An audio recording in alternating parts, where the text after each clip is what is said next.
With the thoughts I'd be thinking I could be another Lincoln if I only had a brain. Oh, I could tell you why the ocean's near the shore. I could think of things I'd never thought before, and then I'd sit and think some more. I would not be just a nothing, my head all full of stuffing, my heart all full of pain. I would dance and be merry, I could be a dingleberry if I only had a brain.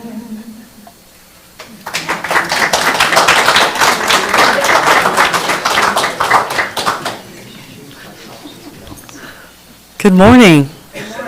Welcome to the University Unitarian Universalist Fellowship. See, I managed to say all that without stammering. Cool. So I'm Paula Despang, and I'm your service leader today. If you have any complaints, you can bring them to me. I won't fix anything for you, but I'll listen. This is a good time to settle into our shared sacred space. Turn off your the ringers on your phone and all that sort of thing, whatever you've got going for you here. Kids are allowed to have their little noisemakers as they are, but the rest of us have to rein it in. And I would remind everyone to, if you're not well, please stay home with your germs. You'll feel better there, and then you won't have to share them with anybody here, because we love you and all that, but we don't want your germs. Not at all, not even a little bit. And you can attend online by Zoom or YouTube, so all those things work. Find a link in our website, notable news, blah, blah, blah, all that. So, we will hear from committees. There's always committees. Gracious.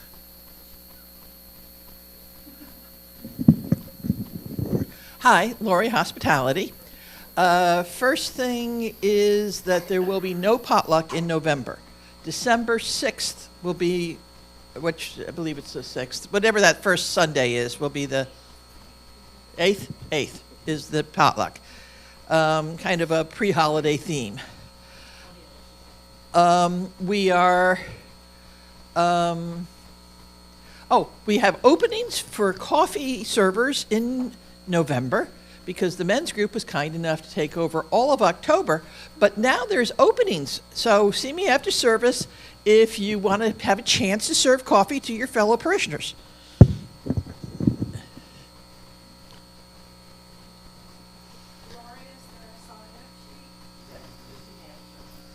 Hi, Melanie from the board. Just a reminder that we're still having our opportunities for generous giving for the trees and locks. So there's the QR code that'll take you to the donation page on the Vanco website, and just scroll down a little bit to the trees and locks section, and whatever amount you can donate that's separate from your regular pledge, we would appreciate. And or you can write a check. So if you're more of a check person, we can take checks as well. Again, anything is appreciated. And then secondly, just a reminder, we do have Lost and Found. We have drinking vessels, umbrellas, and there is a device in here that's been here for quite a while. So I'm kind of surprised no one's claimed it yet. If you have any questions, as always, reach out. Thanks. Hi, I'm Janet with the programs. I have an announcement, but first, I seem to have lost my purse. So if anyone sees a relatively large green bag, you can return it to me. It doesn't look like it has an owner. It's in the kitchen. Okay. I don't think I went in the kitchen. Okay. Anyway, I'm with programs, and I'm happy to announce that we're having our next new Inquiring Minds meeting today after the service at noon in the library. And I'm so happy that I have twisted Dr. Jonathan Beever's arm, and he's going to come and stay and talk with us. And it's going to be about the risks and benefits of AI.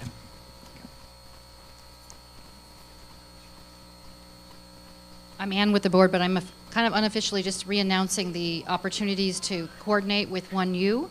They have invited us to share in their Halloween adult party, which is this coming Friday. So if you want to dress up and go to that, you are more than welcome. You don't have to RSVP. Only if you needed childcare would you RSVP. They're also having the day after Thanksgiving meal, which is really intended for people. It's not like open to like expecting, because I don't think they have the space for everybody, but it's more for people who don't have a place to go for Thanksgiving or have family in town, kind of like the way we used to do it here traditionally back previous to COVID, and then everyone showed up, and we haven't done it since. So anyway, that's that. And then finally, they check out the Notable News. They're having a series of activities the weekend before the election with UU The Vote, which includes a potluck on Friday night and preparing some materials. There's canvassing. There's a bunch of things that they're organizing there, and I've asked, can we glom onto that? And they were like, yes, please. So check out the Notable News for that information. Excellent. I'm the other Packham here on behalf of David McElroy and the Men's Support Group. Yeah, there's much more to us than making coffee. It's going to be tomorrow at 6:30. And I feel a bit disingenuous saying this because Anna and I are going to be down in Miami seeing Sting, so I'm not going to be there. But it really is a good time. If you'd rather come and see Sting, yeah, there's still some tickets available. Please join us. But if not, 6:30, it's a potluck. Bring something to share. Just bring something to eat. And we'll be here at 6:30. Well, they will, not me. Good morning, Michelle Flores. Not an actual committee, but I do want to mention again, Edith had her baby, not this past weekend, but the weekend before. We're very excited. And I've created a sign up for people that want to donate meals. There's also an option to give money, like send them a meal. I think the meals are a little on the bigger side, and they're a smaller family. So if that doesn't work, just reach out to me for other options. But yes, Leanne. Yes, the QR code, and then also in the Notable newsletter, there's a link that you can sign up online. Good morning, everyone. Miguel Rodriguez from Social Action Committee. Don't know if you heard recently about the government trying to prosecute people who are trying to promote Amendment 4, which is that's the women's reproductive right. Thank you. That's coming up to vote on November 5th. The governor led the Florida Department of Health issue a cease and desist letter to TV stations in the state that aired ads supporting the state's referendum that protects abortion rights that Florida citizens will vote on in November. Then the district judge granted a temporary restraining order against the state surgeon general for threatening to is it? Prosecute, yeah, sorry, I don't know if it was persecute or prosecute, both. Any of the TV stations that air the ads. And then the Chief U.S. District Judge Markey Walker hit him with the absolute zinger. To keep it simple for the state of Florida, it's the First Amendment stupid.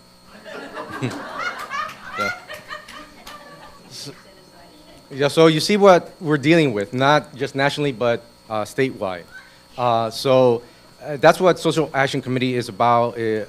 One of the things that it's about, helping our local community out and everything, but it's also informing people how critical this election year is. So we'll be talking about that next week, Sunday, after service. If we don't have a space here, we'll all be on Zoom, but we do have a Zoom account.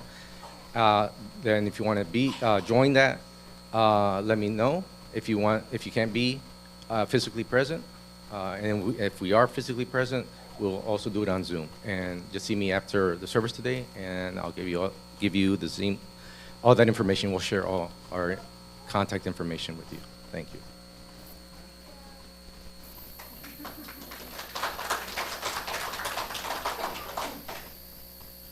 Good work.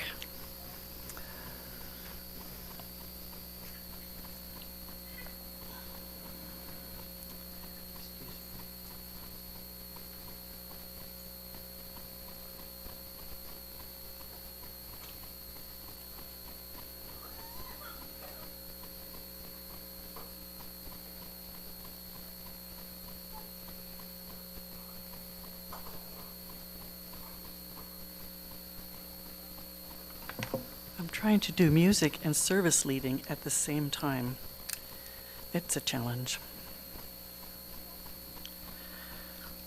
I've brought you a Lakota prayer this morning. O great mystery, teach me how to trust my heart, my mind, the sensors of my body, and the blessings of the Spirit. Teach me to trust these things so that I may enter my sacred space and love beyond my fears, and thus walk in balance. With the passing of each sun, may I be in harmony with Thee, Spirit within me, Spirit beyond me.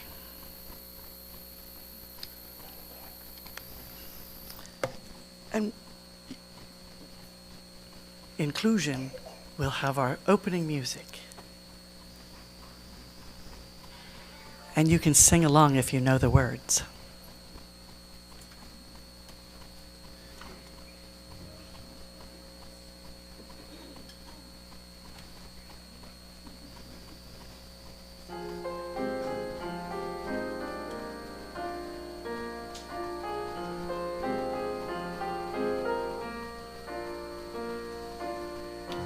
All around me are familiar faces, worn out places, worn out faces, bright and early for their daily races, going nowhere,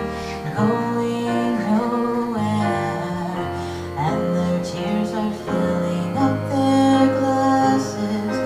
No expression. Hide my head, I want to drown my sorrow. No tomorrow, no tomorrow. And I find it kind of funny, I find it kind of sad. The dreams in which I'm dying are the best I ever had. I find it hard to tell you, I find it hard to take. When people run in circles, it's a very, very mad world. Mad world. Children waiting for the day they feel good. Happy birthday, happy birthday. Made to feel the way that every child should. Sit and listen, sit and listen.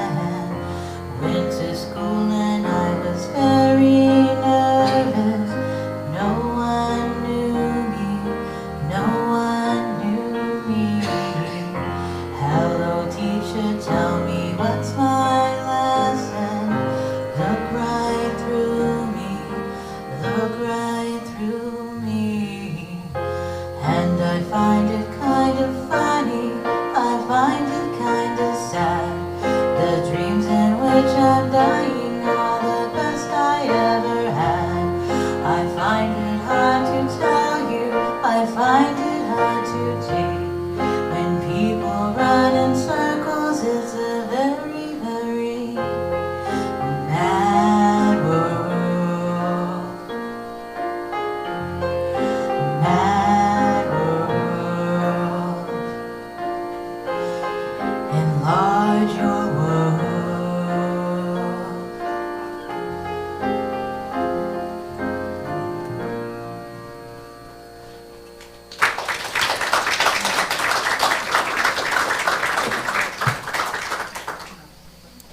Thank you.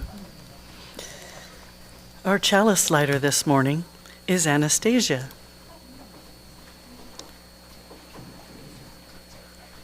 Pronouns, she, her. She's 11 years old, and she's excited that she got to go to Pride yesterday, which was really fun.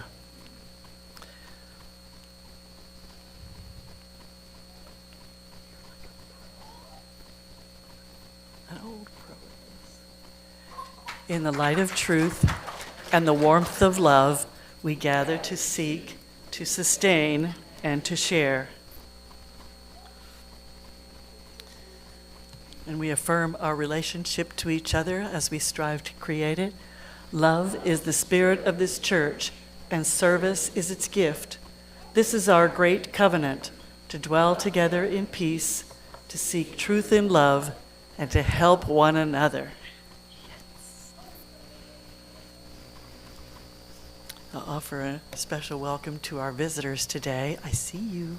I saw you at the door. I see you now. I'm glad you're here. And invite you to visit with us several more times and get a good feel for who we are and how we are and all those things. And you might decide to become one of our brothers or sisters or undecided person. There's a whole alphabet of stuff you can choose from. So, and you're welcome here in any case, no matter how you take those things. We share joys and concerns here. It's part of how we get to know each other. And we found that joys shared are multiplied, and concerns shared are much more easily borne and feel much lighter. So if you're willing to share it with the entire internet for the rest of the world, come up and say something.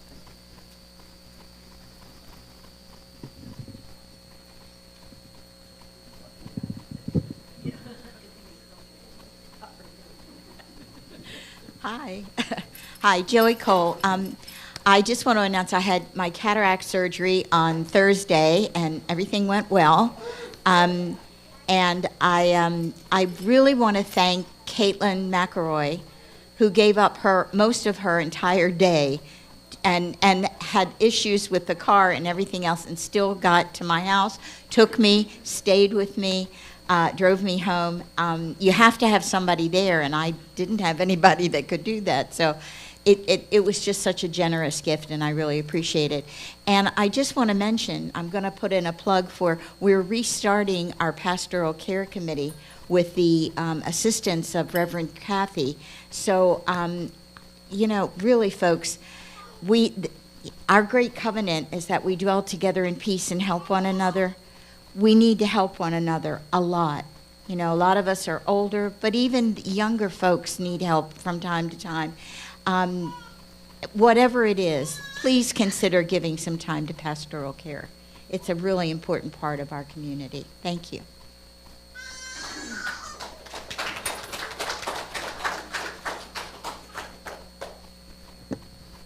Hi, I really should have Gary up here for this, but there he is in his seat. So I have a concern, and that is yesterday when Gary and I were birding, we had a very unexpected and unfortunate incident. And when we had both recovered and we were at home later in the afternoon, I was actually looking into AI-generated poetry versus human-written poetry, and I thought I'd write a poem about my concern. So this is it's 100% human-generated, but still I beg your forgiveness for this poem. flitty yellow warbler, did you see the watery drama 'neath your tree? How, keen for the perfect shot, birder and equipment got, not on purpose, but by surprise, into your storm-swelled stream. Not a little, but well above the thighs. Did you hear our sighs?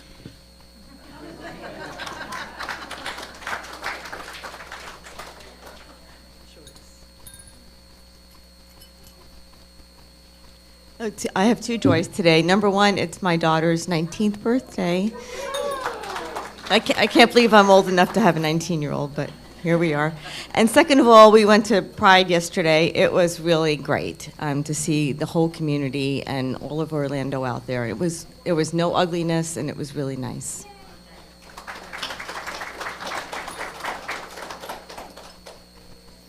A concern and joy. Still don't have a job. Yeah, it's almost 4 months now. I'm going a little crazy.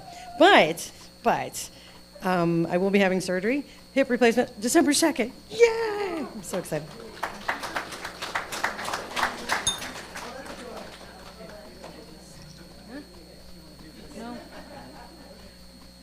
My joy is today I went to the parade.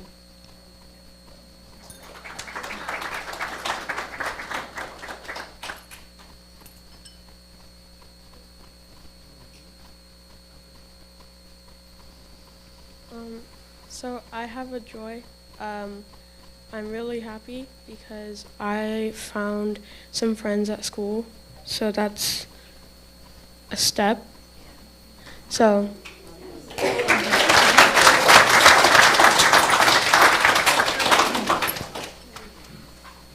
I have a few joys. One is our new furniture for the library is coming Tuesday. And the whole room has been redone, so I hope that you all like it. I'm working on some paintings for it that I don't know when those will be done. And the other joy is, and I know that a lot of you don't live in the Maitland area, but I go most every Tuesday night to the Maitland Library. It's absolutely free, and you don't have to have a library card. For arts and crafts and presentations. And I'm going to be doing one on voting day, so I don't know how many people are going to show up. No, this is at 7 o'clock at night. I'm going to do tricky watercolor techniques. Anybody that would like to come for that, you can talk to me for more information, but it is the same day as voting day at the Maitland Library. I'm her bodyguard.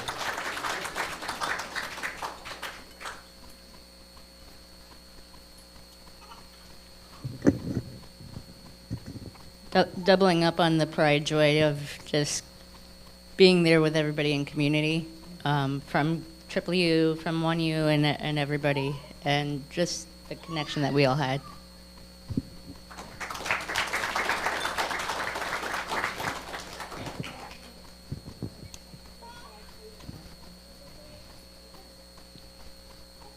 My joy is that I'm gonna go to a birthday party. And I just go to one.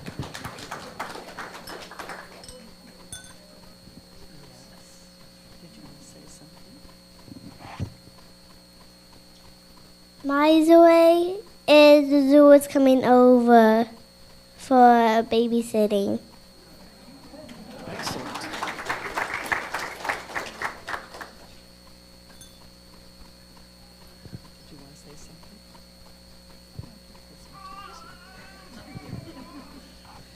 Hi, I'm Mallory Rogers. This is Andrew, my husband. I am 35 weeks pregnant, and my joy is we have an induction date. So the latest the baby is coming is November 18th.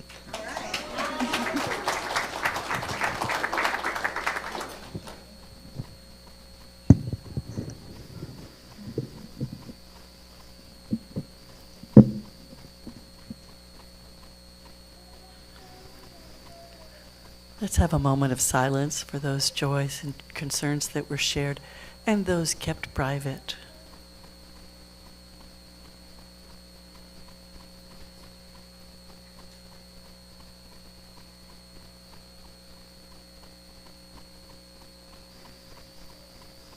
So may it be. And I think we have James, our Director of Religious Education, to give us our time for all ages. Thank you. Hello, everyone. I yet again have a story, and I would like to invite anyone. Did this just, okay, it's still working? Okay, it was just slightly quieter. Okay, cool. Awesome, awesome. Hello, guys. And so if you will just give me a moment while we deliberate, we'll start in a moment.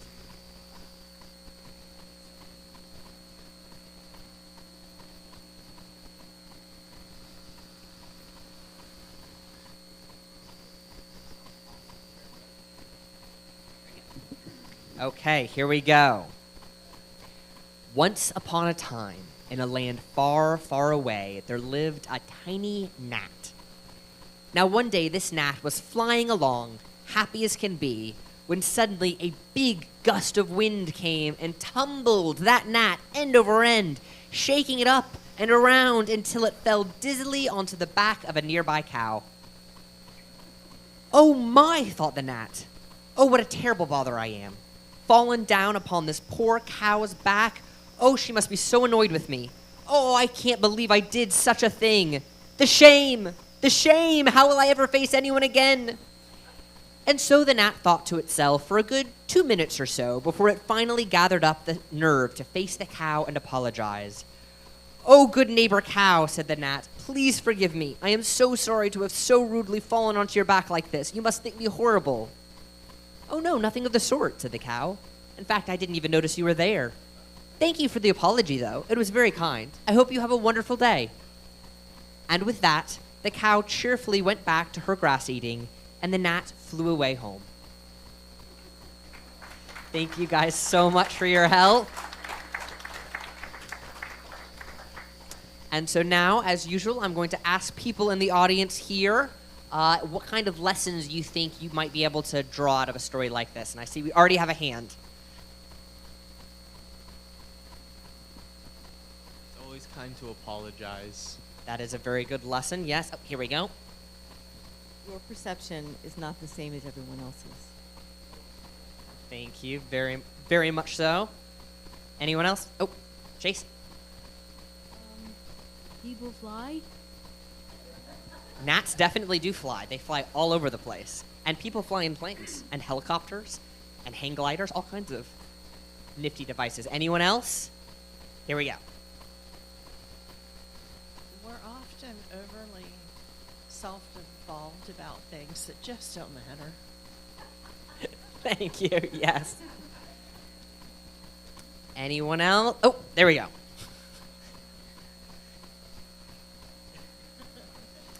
Communication is really important. Yes, thank you. Okay, I don't see any more hands, so I'm going to say thank you to you all, and I hope you have a wonderful rest of your morning and a wonderful week.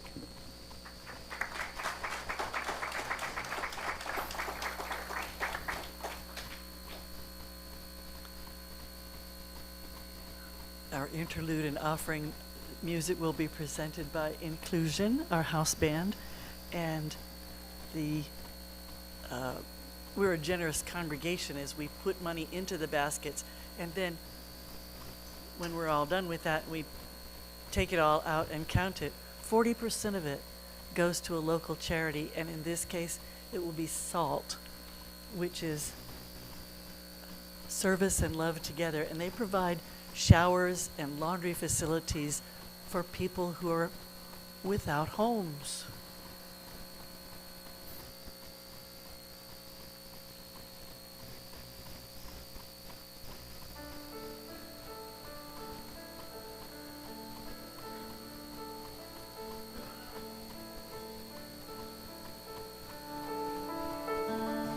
Hello, darkness, my old friend. I've come to talk with you again, because a vision softly creeping left its seeds while I was sleeping, and the vision that was planted in my brain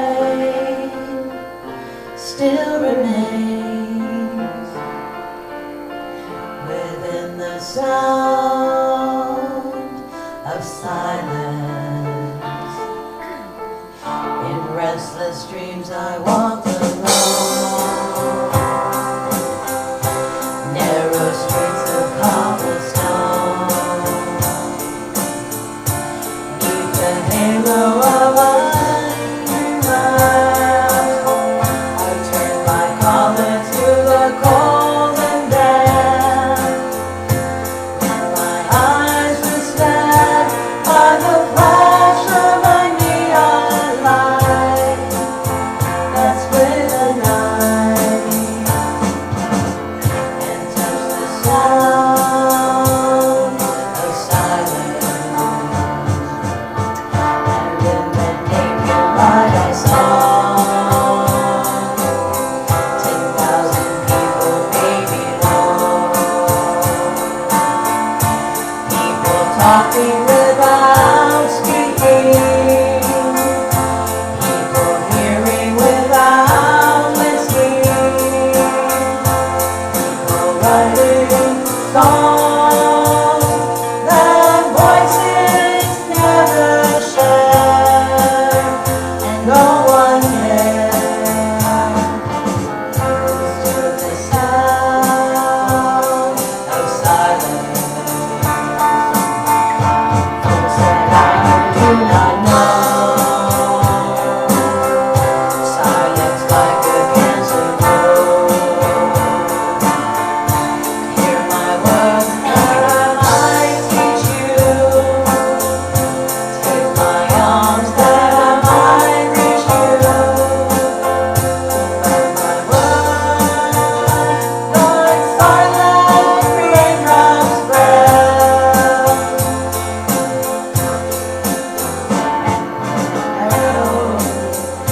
In the wells of silence,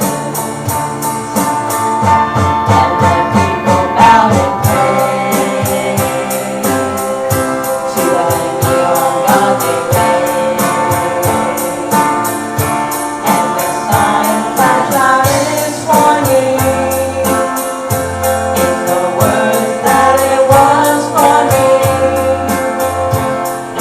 The words of the prophets all ring on the subway walls and timid tones, and whispered in the sound of silence.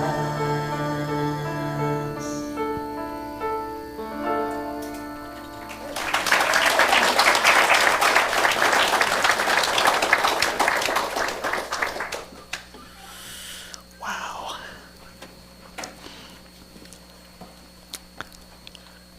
We will be singing our children's recessional.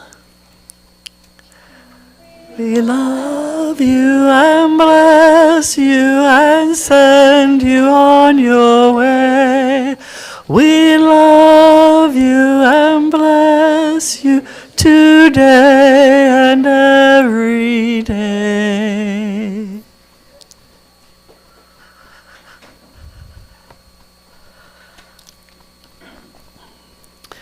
Our speaker today is a professor of philosophy.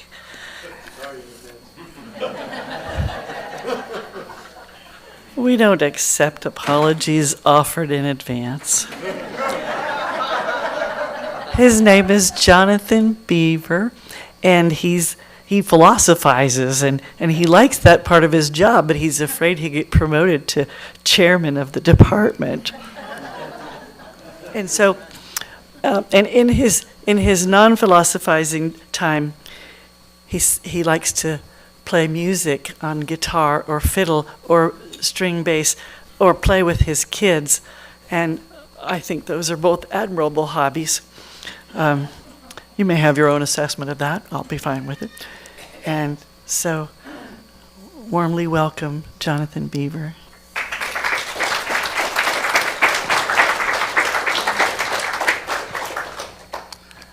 Thank you, everyone. I'm really pleased to be here. And I wish I had something a little more hopeful prepared, but you'll see I tend to be a little bit of a pessimist when it comes to emerging technologies. So I would just want to spend 30 minutes today talking with you about AI, particularly about the singularity. It's definitely a science fiction sort of thing going on here. So As a philosopher, I tend to focus on conceptual problems first. So I really want to understand what it is we're talking about when we're talking about AI. AI is a bucket concept. There's a lot going on in it. Lots of people use it in different ways. You all know what it is at this point, thanks to OpenAI and ChatGPT, if not for other reasons. My two take-homes is that there's nothing intelligent going on here, only artificial. And I can clarify that distinction as we move along, and you might have questions about it, which I hope you do. But really, approximation of human reasoning is the goal here. And there's lots of quotes on the slides you can see here, but everybody is involved in this conversation. I've given you two from tech, IBM and Google, and I've given you one from a relatively well-known book on AI. So either behavior or reasoning that mimics, models, or simulates human behavior. And those three things to me are very important, the mimicking, modeling, and simulating. We all know, at least the public, the American public is aware of AI thanks to OpenAI and ChatGPT. And I just wanted to use this opportunity, this slide, to show you a really compelling thing about speed and scope of these technologies. You'll see here I've mapped for you the emergence of ChatGPT 3 to 4 to 4.0 and now to I.O., which is a loose 5 equivalent. And you should map just how quickly these things are developing. The short-term memory of ChatGPT 3, which made the company really famous back in 2020, was about 8,000 words. Quickly moving to 64,000 words. Quickly moving to long-term memory, so across sessions. GPT now will sort of remember previous conversations, or can. To this I.O. thing, which is still emerging and developing and beta tested and all these things, but what the AI community calls chains of thoughts. The parameters are also remarkable, right? We're moving from several billion benchmarks to trillions of benchmarks to tens of trillions of benchmarks. The parameters are the strings of variables that AI platforms are coded on. And you'll hear from my hesitancy there that I'm not an AI technician. So there are other folks in the audience who know this a lot better than I do. There's also a really interesting podcast that came out just last week that you can look for in the link there, called They Think They're Building God.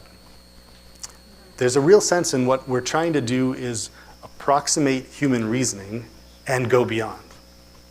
So it's not enough that we're just modeling what we can do interpersonally or reasoning or communication-wise, but we're trying to step beyond it. And it's a really powerful thing to me that here is Sam Altman, the CEO of OpenAI, who testified before Congress and said to our legislatures, please regulate us. The industry needs regulation. This was 3 years ago now, if I'm remembering my timeline right. Yeah. So I'm sure you know there's no AI regulation, or very limited. It's moving quite slowly, especially here in the US, for all kinds of reasons that you're all aware of. But this is a very big and very potentially profitable technology. And we're not very good about regulating profitable technologies. We're just not set up that way, as you might know. So we're doing this approximation work towards this idea of building something better than us, something more capable than us. What we might do with that thing that might be more capable than us, that's the real question. And that's where, as an ethicist, I'm really interested. You might have heard of the uncanny valley in technology, this idea that we move in AI from technologies that are cute and capable to technologies that are maybe creepy and capable. The more agential or human-like a technology gets, the closer it approximates this uncanny valley. And there's us over here, right, and technologies over here, and then this weird thing in the middle. And I think we're stepping close to that uncanny valley now with these technologies where you can use iterations of ChatGPT and have conversations with it and forget, if we're not careful, and this is something I tell my students all the time, but we can forget that what we're talking to is not another human being. It's not a chat room. It's really hard to tell sometimes. And this has been true for a long time. This is not the case just with ChatGPT or any of the AI technologies. It's always been the case that it's hard to tell who's on the other end of an internet conversation. And I won't say much this morning for the sake of time and your patience about embodiment, but this is another thing that's really interesting to me. In all of the examples that I'll give you in a couple of minutes, most of them rely on, oops, see, I did the thing that you warned me not to do. A lot of them rely on the creepiness of embodiment. So when a technology, you could imagine a world, right, where instead of me standing in front of you, it was a ChatGPT-4 cloud-connected cyborg who looked and functioned just like me. And this is a very famous philosophical problem too. How do you know that your colleagues in this room, your friends in this room, your community aren't robots or artificial, right? How do you know that you're talking to another person? It's actually a really compelling problem to know that there are other minds in the world. A lot of the work that I do thinking outside of the technology context is about the way that we are deeply interconnected or interdependent with each other and our environments.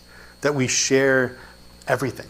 We share mental space, we share biomes, we share ecosystems, and we're richly interconnected in that way. We are now richly interconnected with other things that are more and more agential too. What does that do to the idea of spiritual connectedness, of the joys that you all shared?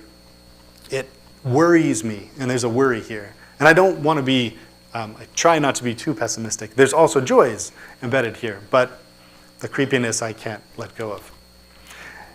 And this creepiness is not of my doing. This is something that we've all seen for decades and generations now. But you all probably remember HAL from 2001: A Space Odyssey. This was one of the first examples in science fiction of something, a much older idea, but the first visual example of a technology not embodied, but an artificial agential technology that sort of went wrong, trying to be good. And then there are other examples that are all embodied. I'm going to skip Terminator because you all know that example, but do you remember Short Circuit? Yeah. This was to date myself, this was a movie, one of the first movies that I really remember engaging at this level and thinking, yeah, there's something going on here really compelling. This is an embodied AI technology, right? This is what would happen if we gave a robot generative AI capabilities. And you all know that there are robots, military and civilian robots now that are quite physically capable. You've seen those videos, I'm sure. Boston Robotics has a series of these. You could imagine the congregation of that embodiment and that physicality with the communication. But then we've got other depictions in science fiction of AI, including The Matrix and Her specifically. If you remember, I don't know if you've seen Her, but The Matrix and Her both have this idea that embodiment is not all there is, that there might be something more than that. It doesn't have to be you and I existing just in one physical body, but we might extend our technologies out into the world with us. This is the idea of The Matrix. And the idea that we might displace our emotional direction towards artificial agent is another really interesting consideration. We were just talking in advance, Paul and I were talking about the possibility of young people who might be in need of communication with others, counseling need. And Janet and I were talking about this same thing, that there might be the chance that our students and young people turn to generative technologies rather than, say, counselors for help.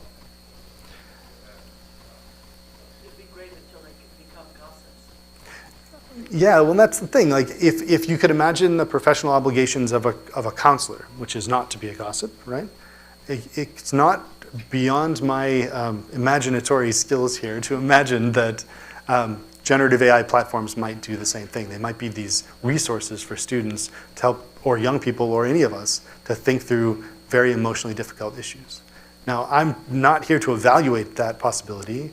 I'm just here to point it out. I do have my own thinking about the potential risks there, but and then of course there are movies oriented toward children like WALL-E that sort of direct us to imagine a world in which we have let go of our responsibilities and our meaning making and directed those out to other platforms.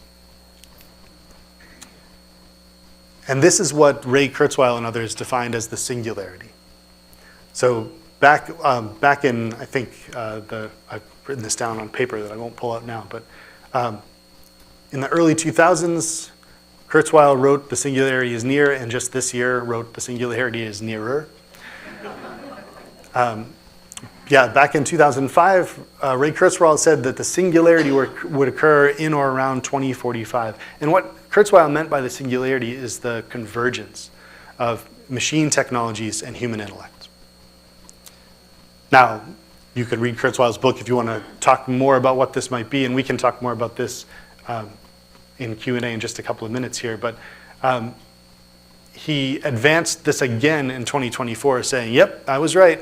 Looks like, given what we know now of generative technologies, that we're really close to connecting machine intelligence and the human experience.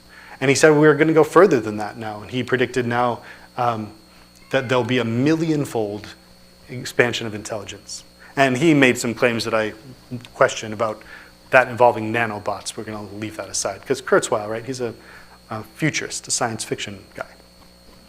But he was, I think Kurzweil, if I had to predict, was enthusiastic or excited that his 2005 predictions seemed to be coming true. And there are a lot of implications here that I think we should take seriously, and that's what I want to turn to now.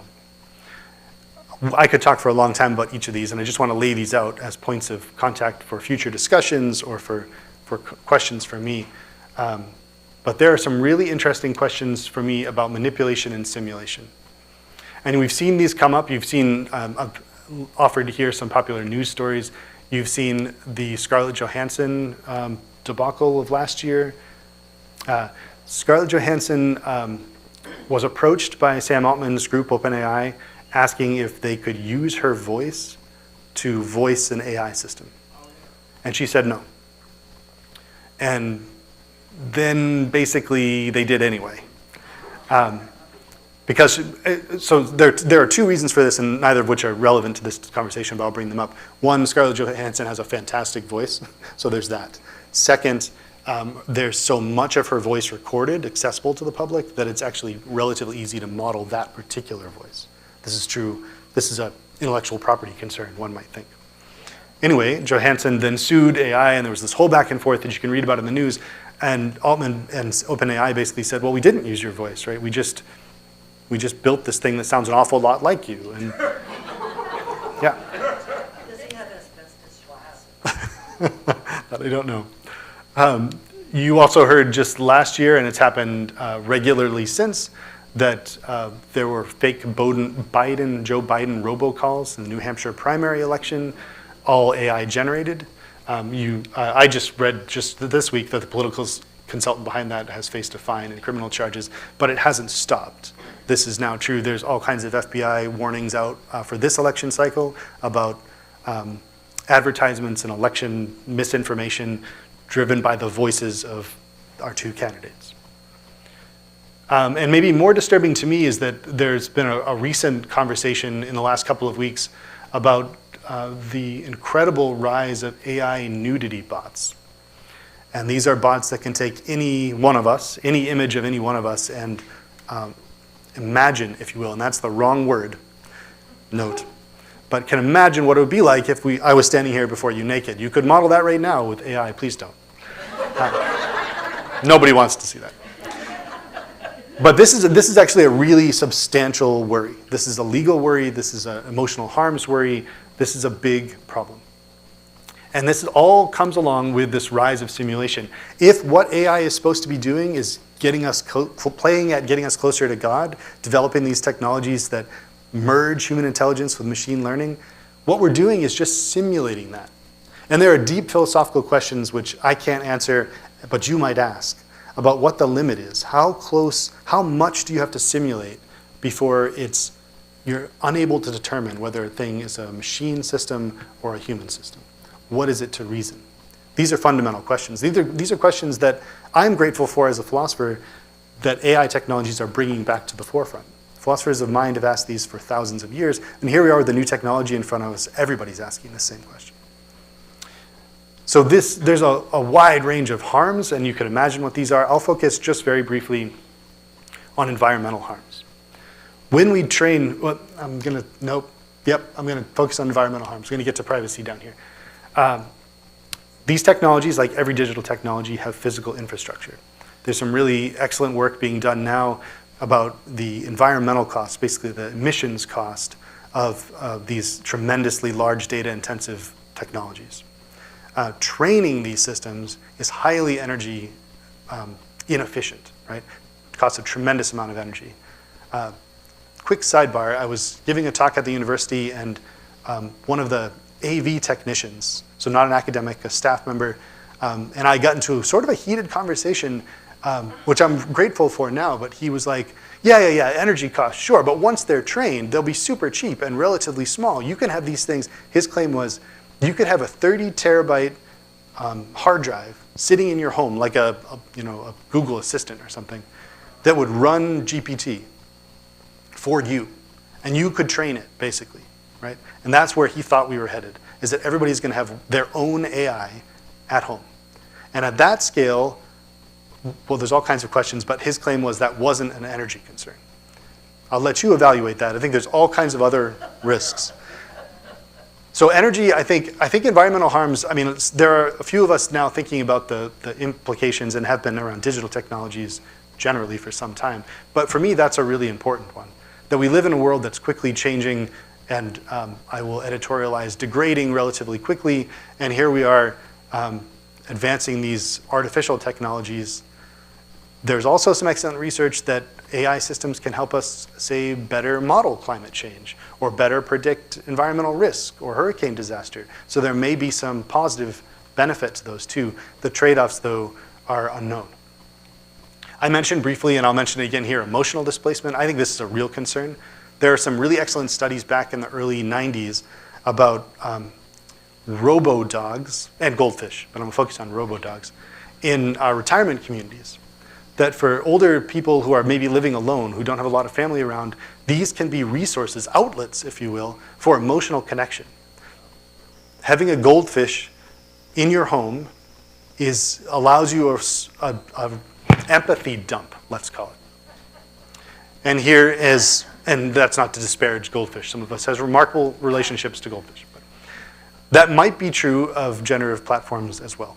You could imagine an artificial system in your home that has come to know you, and I'm using these terms loosely, friends, but that might be a source of emotional displacement. And I've called it displacement, but it might be emotional connection.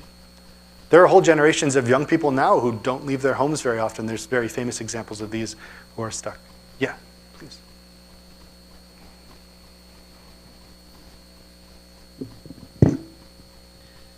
So, what about the person who becomes friends with their little, like a little friend in a box or something? Mm-hmm. And then how do they learn how to interact with human beings, which are not as reliably easy to get along with as the well-trained computer personality? Paula, thank you. You're doing my work for me here. You're offering an argument for why we might want to call it displacement rather than connection. There's a lot of neuroscientists and psychologists and philosophers think there's something incredibly important about embodied engagement. This was an argument during the pandemic at the university about whether we're doing online Zoom-based classes versus in-person classes and what the trade-offs were. A lot of that is about embodied connection. My standing before you is different than if I were on Zoom, for me and for you, in all kinds of ways, right? It might be the case that a powerful AI tool who has eaten all of your data for months comes to know you particularly well and can respond to you, but they are simulating that engagement, right? And here's the philosophical question again. What's different about that? Am I simulating an engagement with you right now? There are really important questions here to map out, and that's why as an ethicist I'm focused more on the harms concern. The benefits might be the case. My flesh and blood friends might not tolerate the crap that my computer will tolerate. It's true, but you could. It's not beyond me to imagine a system that says, and I'm sure lots of folks smarter than I are thinking about this already, but I could imagine a system that recognizes that risk and says, okay, we're going to train our AI systems to not respond affirmatively, passively to everything you say, but instead to say, well, wait a second, Paula, I don't believe you. Tell me more, right? To push a little bit and to engage in that way that you and I might in a critical dialogue. That is not impossible to code or to build. So again, what's missing? I want to say there's something missing, but it's really hard for me to pin down. A bigger, more practical concern, which I could spend a long time talking about and won't, are just privacy and data ownership. I'll just give you one example of this. I was in a board meeting for a national organization about a year ago, and the board was all there, all the members were present, and then popped in board member X's Otter AI. And this was before I knew what this was, and the board didn't know this technology at the time either. And we were like, oh, and we were texting, chatting with this person in the Zoom room, and like, can you turn your camera on? Is this who I think it is? And about a minute or so in, it popped in, and it said, oh, this is so-and-so's Otter AI. I'm going to transcribe the meeting for you. I'll give you a summary of the meeting, and I will share a meeting with everybody who's registered. And so we kicked it out, as one would, and we texted the actual board member, and she said, and I haven't forgotten this, she said, I didn't know I had that installed, and I didn't know it could automatically join meetings, and I didn't know what it did. So what it had done, what Otter AI had done, has scanned her calendar, and had ingratiated itself into every meeting she had been registered for, without knowing. And that's just one technology. And there are settings, you can, in Otter AI has been around for a long time as a transcription tool, but only recently has it sort of done this chatbot function. That's only one example, but there are many like that. And I think privacy and data ownership, whether it's Scarlett Johansson, fancy rich people, or if it's you and I, the risks to our data, the way that our data carry information about us out into the world, medical data, digital data, social media data, all of that had always been at risk, and a technology like this just speeds up that risk and the potential.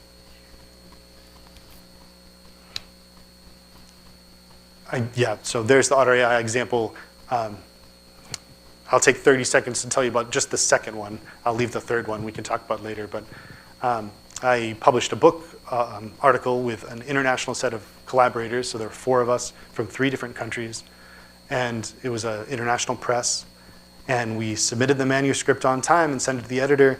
And a week later or so, she sent it back with line level changes. And basically, she said she had used Grammarly Premium to align the tone of all the chapters in the volume. So she had changed the meaning of what we had written and the tone so that it aligned, so it read like one book, right? But worse than that, Grammarly Premium, Grammarly as a company uses inputs like Turnitin and all these other companies to train its models to then sell back to users. So my intellectual property, without my permission, had been used to train an AI model and change the meaning of my text. And we were all livid, and the editor was like, oh, oops, right? But at that point, the damage had, from my perspective, the damage had been done. And damage here, friends, is light, right? I mean, a little bit of my text had trained a little bit of an AI. I mean, it's all aggregate, so whatever. But it bothered me enough. And there's all these little micro examples. And Paul, I think you said to me, it's the small things we do that can change the world in small ways, and they add up. I think that's true about the positive things we do and the negative things done to us. And this is my big worry, I think, about generative technologies, that they're moving so fast and they consume so much data that the small things add up much more quickly than the recourse.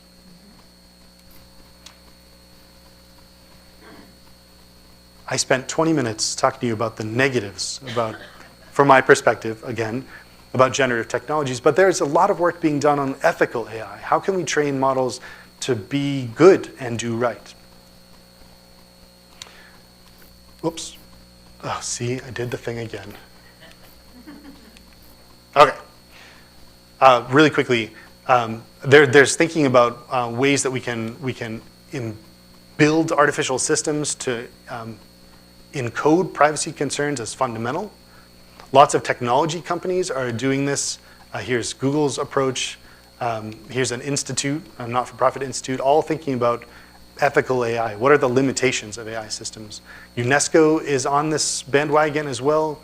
There's groups working, IBM is working on ethical AI principles and has been for a long time. These are all really important steps. It's the equivalent, almost to me, of what the US set up back in 2005 with the Human Genome Project called dual stream funding. We did the technical work and the ELSI, the ethical, legal, and social implications work at the same time. Kind of doing that work. The question is, does that work for a technology moving this quickly? And again, I think about Sam Altman standing up before Congress and saying, we need regulation. There's a sense in which we're falling behind. UCF, my work at the university has been trying to get us, our community, thinking about these things. We've got an undergraduate certificate program. We do lots of events talking as best I can about the ethical implications of a technology moving much faster than I can keep up with. Working with colleagues and thinking about the idea that what we should be doing in communities like this and at our institution is cultivating what a mentor of mine called moral literacy. Thinking about ethics as a skill is, for me, fundamentally important.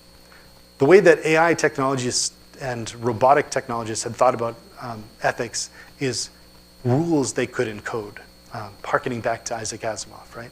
That just give me 5 rules, I'll build those in, and we'll be good to go. That's a lot of what the principles is going. But if you take a literacy approach, this is something, like any literacy, a thing we have to cultivate together in community. We have to have conversations like this and build space for it again and again and again. How does that work in a technology? What would it mean for, let's just stick with ChatGPT, to be open to that idea of building and learning? And that's what they're headed towards with this playing God, this idea that we're building reasoning skills into an artificial platform, maybe towards literacy. I've started developing my own little checklist of things that I ought to be thinking about when it comes to AI, and I won't belabor you with these, you can read them later, but my most important one is that these platforms right now are neurally designed, but they're not neutrally designed. We're training these things to be as neural networks to try to emulate, simulate, replicate what it is going inside our heads, but we're building them. And so they come with all kinds of bias concerns, they have perspectives, and that is really fundamentally important. I would welcome any of this community and my students and anybody listening at home to engage with us at the Center for Ethics, which I direct at the university. We have, like you do here, we try to build the same opportunities to engage with big issues. So we've got a lecture series and a small discussion group. We ran that on AI last year. And you can reach out to me to learn about my work and with any questions. And I did the best I could to stick to my 30 minutes. Look what I did. Thank you all.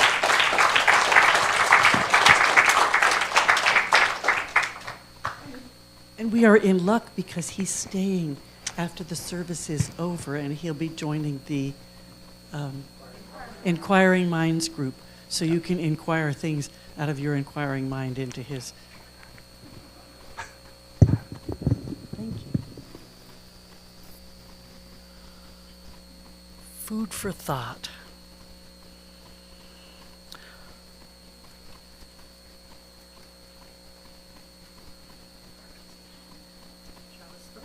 Chalice first. Say it with me. We extinguish this flame.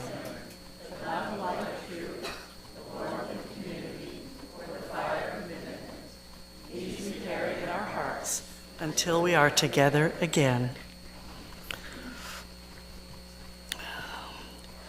And our closing music, Inclusion been working hard today.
In closing, I want to say I have often been afraid of genuine stupidity, and now I've learned several reasons to be afraid of artificial intelligence. This worries me. Okay. I take heart from Sarah Henderson, who said, "Do not wait for a light to appear at the end of the tunnel. Stride down there and light the damn thing yourself." So there. We'll have a little more music.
Go in peace, not in pieces.